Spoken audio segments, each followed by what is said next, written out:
Assalamualaikum warahmatullahi wabarakatuh. Bismillahirrahmanirrahim. Alhamdulillahi rabbil alamin. Allahumma salli ala Muhammad. Qala Allah ta'ala fil Qur'anil Karim. A'udzu billahi minasyaitonir rajim. Bismillahirrahmanirrahim. Yas'alunaka maza yunfiqun qul ma anfaqtum min khair falil walidaini wal aqrabina wal yatama wal masakini wa ibnis sabil wa ma taf'alu min khair fa innallaha bihi alim. Sadaqallahul azim. Bapak-bapak dan ibu-ibu jemaah subuh Masjid Al-Jihad Muhammadiyah rahimakumullah. Pertama sekali syukur alhamdulillah sama-sama kita panjatkan kehadirat Allah. Sampai subuh ini kita masih dibangunkan Allah dalam keadaan sehat walafiat. Salawat dan salam sama-sama kita mohon kepada Allah, kiranya selalu dicurahkan buat Nabi besar Muhammad sallallahu alaihi wasallam. Bapak Ibu yang kami muliakan, kelanjutan dari pembahasan kita fikih muamalah tentang pemanfaatan harta. Jadi harta yang kita peroleh, harta yang kita miliki tidak boleh disimpan, tidak boleh ditumpuk, tidak boleh disembunyikan, tetapi dimanfaatkan dengan sebaik-baiknya. Seorang sahabat bertanya kepada Rasulullah tentang pemanfaatan harta yang dimilikinya. Yas'alunaka maza yunfiqun. Mereka bertanya kepada Muhammad tentang apa yang mereka nafkahkan. Qul ma anfaqtum min khair. Harta yang kamu nafkahkan itu, hendaklah harta itu kamu nafkahkan diberikan kepada falil walidain wal aqrabin, kepada kedua orang tuamu dan kepada saudara-saudara terdekatmu. Bapak Ibu yang kami hormati, kadang-kadang kita lebih peduli dengan orang lain dibandingkan dengan saudara kita, dengan sanak kita, dengan orang yang terdekat dengan kita. Ini kata Allah Subhanahu wa ta'ala di dalam surat Al-Baqarah 215 ini, itu tidak benar. Yang paling utama kita perhatikan adalah falil walidain, kedua orang tua. Kedua orang tua ini adalah ibu kandung kita, bapak kandung kita.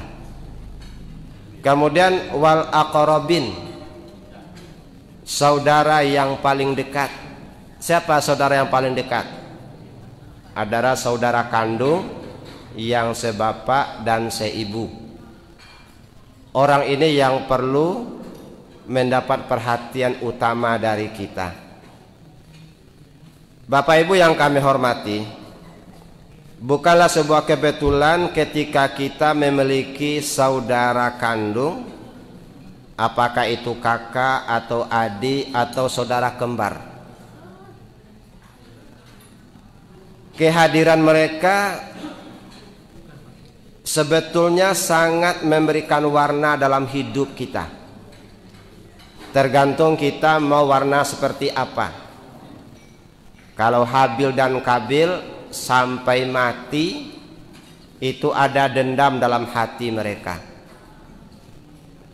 Nabi Yusuf sampai membuang saudaranya sendiri.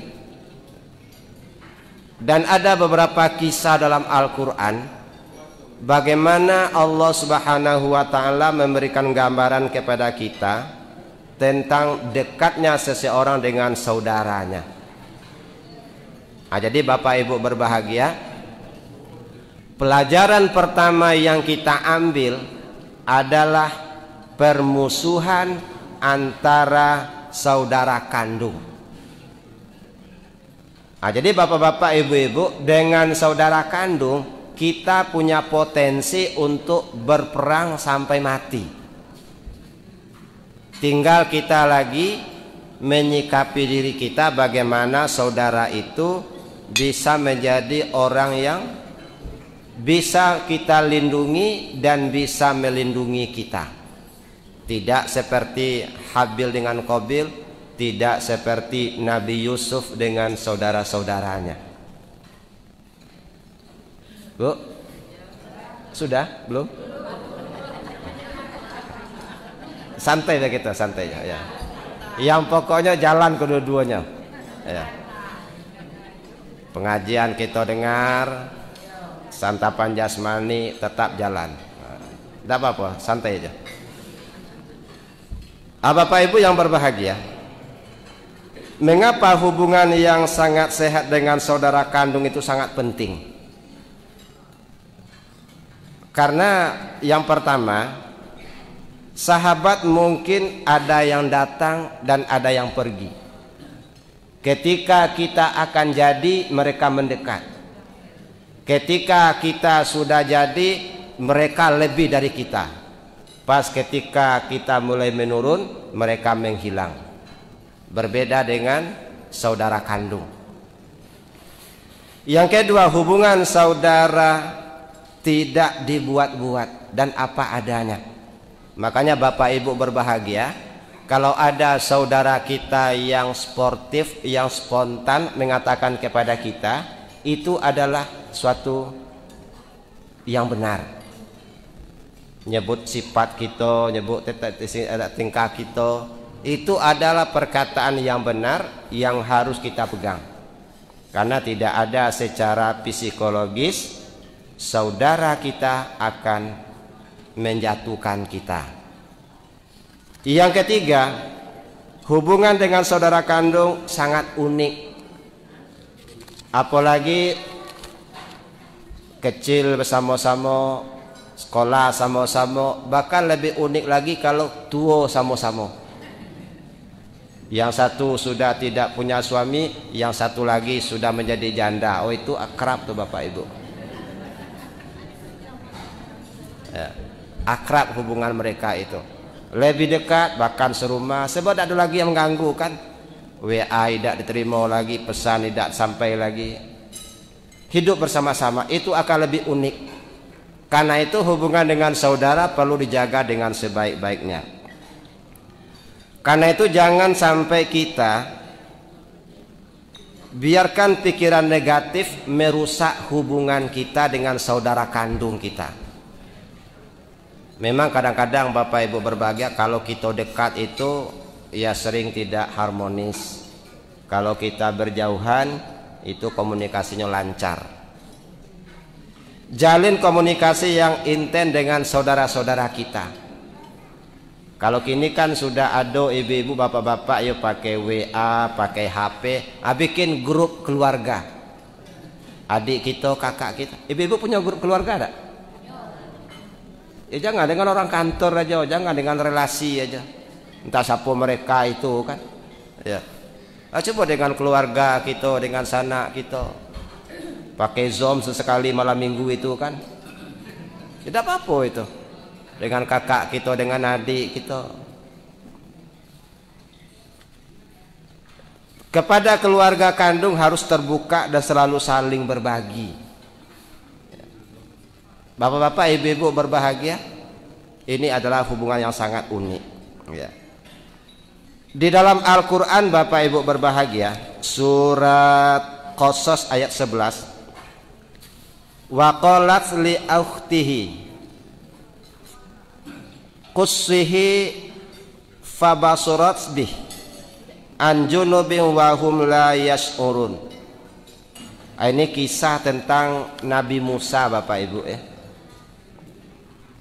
Nabi Musa adalah seorang rasul ulul azmi. Ibu Nabi Musa ini kalau di dalam Bible itu diberi nama dengan Yochebed. Siapa namanya, Bu? Nama siapa itu? Nama ibu Nabi Musa di dalam Bible, ya. Jadi Yochebed ini beliau sudah mempunyai beberapa orang anak. Kemudian lahirlah anak yang terakhir beliau pada waktu itu, diberi nama dengan Musa. Musa ini ternyata ketika lahir dia seorang laki-laki. Pada waktu itu ada aturan baru, tidak boleh ada anak laki-laki yang dipelihara. Setiap ibu-ibu yang hamil diperiksa kehamilannya. Kalau anak perempuan silakan dijaga, kalau anak laki-laki harus dibunuh. Ternyata Nabi Musa lahir ketika itu. Ibu Musa ini tidak mau membunuh anaknya. Dia berusaha semaksimal mungkin bagaimana anaknya ini bisa hidup normal, bisa sehat walafiat. Karena apapun aturan, seorang ibu itu tidak tega membunuh anaknya sendiri. Jangankan manusia, hewan saja itu tidak mau membunuh anaknya sendiri. Kalau ada manusia yang mau membunuh anaknya sendiri, itu adalah induknya binatang, itu neneknya setan. Gilo ya, gilo itu. Aturan saja yang mengharuskan anak laki-laki dibunuh tidak dilakukan oleh ibu Nabi Musa. Bapak-bapak, ibu-ibu yang berbahagia, dalam surah Qasas ayat 12, hal adullukum ala ahlil bait, maukah aku tunjukkan kepada keluarga yang akan di dalam ayat ini, di dalam ini adalah surah Qasas ayat 7. Fa iza khifti alaihi falqihi fil yatim wala yakhafi wala tahzani. Apabila engkau khawatir, ini Ibu Nabi Musa ini, Bapak Ibu, ketika Nabi Musa sudah berumur 3 bulan, Nabi Musa ini, Ibu Musa ini dapat mimpi semacam ilham. Ilhamnya agak aneh, Pak. Kadang-kadang tidak masuk akal. Apa ilhamnya? Fa iza khifti alaihi falqihi.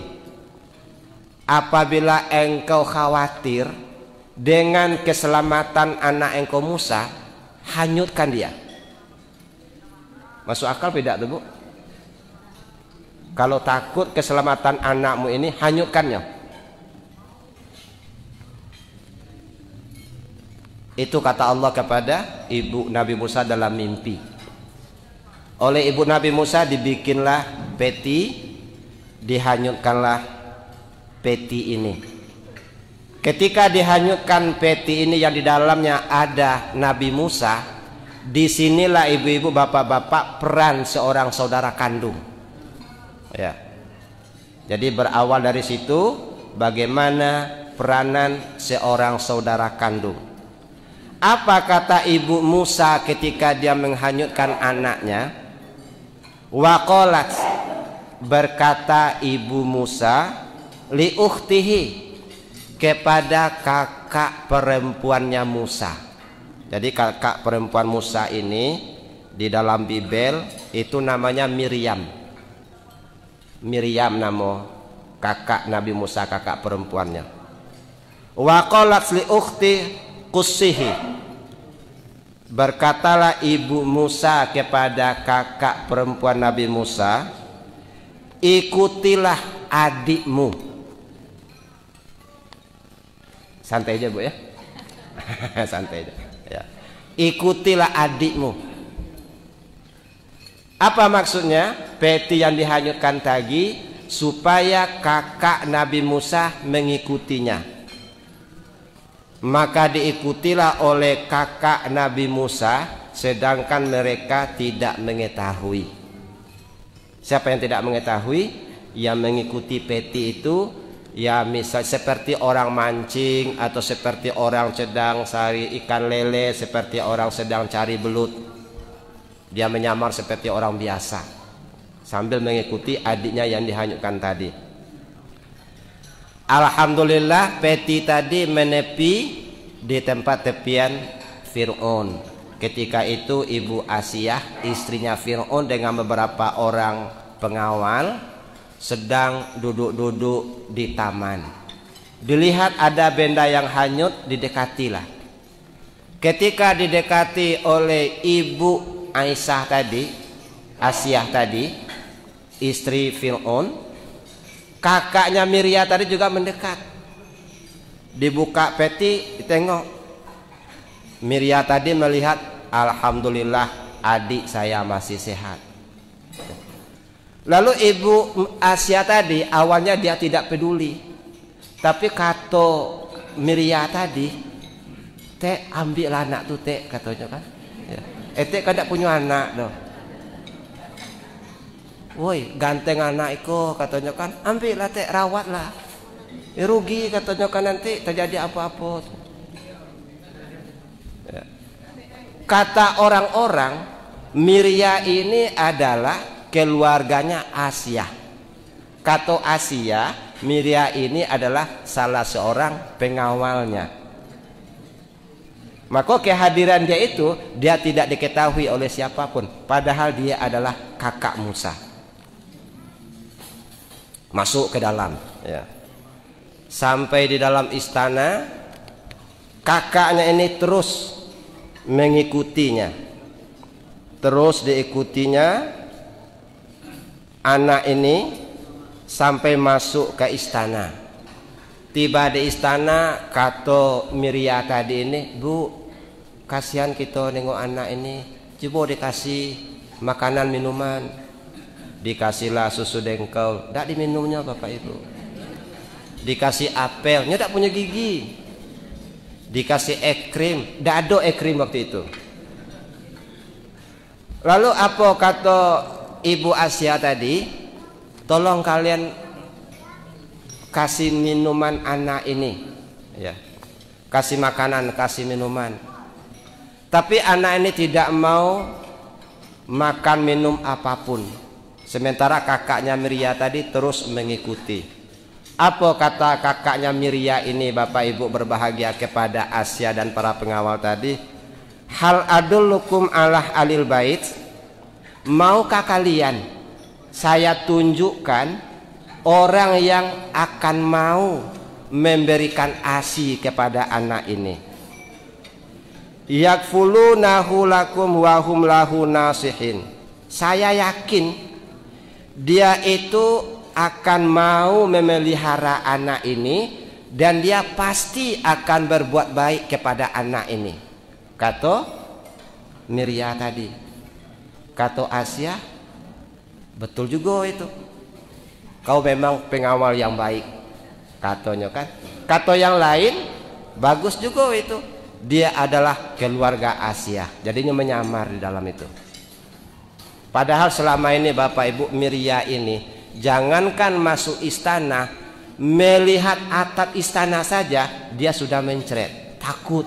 Fir'aun di dalam itu tidak berani dia. Sekarang dia berani masuk ke istana demi adik kandungnya. Lalu Bapak Ibu berbahagia, kata Asiyah, bisa tidak kamu carikan orangnya? Bisa. Nah, coba kamu carikan. Ya. Apa kata Allah Subhanahu wa taala? Sanasuddu adudaka bi akhi. Kami akan menguatkanmu dengan saudaramu, kemudian kami kembalikanlah Musa kepada ibu kandungnya. Nah, itu Bapak Ibu berbahagia. Jadi kisah Nabi Musa alaihissalam dengan saudaranya, sampai saudaranya itu kehilangan rasa takut, kehilangan rasa ngeri, demi menjaga, memelihara, melihat saudara kandungnya. Karena i'tikad baiknya Allah memberikan perlindungan kepada kakak kandung Nabi Musa, sampailah kakak kandung Nabi Musa ini tinggal bersama adiknya dan ibunya di istana yang diberi fasilitas oleh Fir'aun. Jadi waktu itu Bapak Ibu, satu-satunya orang yang memelihara anak laki-laki kecil adalah Fir'aun. Padahal Fir'aun adalah satu-satunya orang yang memerintahkan orang membunuh anak laki-laki. Jadi Fir'aun itu Bapak Ibu aturan untuk orang, bukan untuk inyo.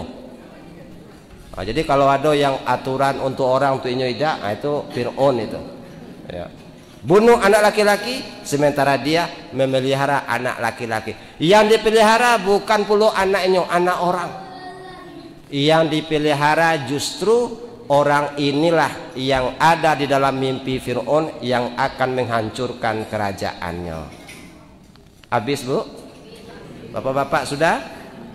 Piring sudah dikumpulkan, makanan sudah. Nah, kita tutup dengan membaca Alhamdulillahirabbil alamin.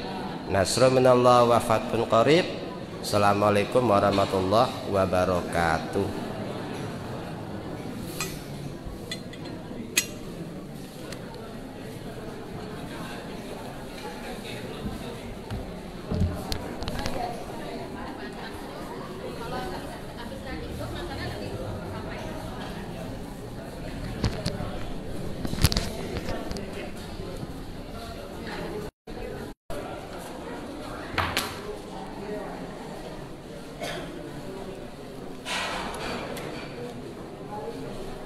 Demikian tadi jemaah jihad di mana saja berada, kajian subuh yang disampaikan oleh Ustaz Dr. Andes Haji Afrizali. Mudah-mudahan bisa menambah pengetahuan dan pengalaman kita, pengamalan kita tentang agama yang kita cintai ini. Dan jangan lupa untuk selalu men-share ke grup-grup yang jangan memiliki kajian subuh yang kita sharekan langsung dari Masjid Al-Jihad ini. Assalamualaikum warahmatullahi wabarakatuh.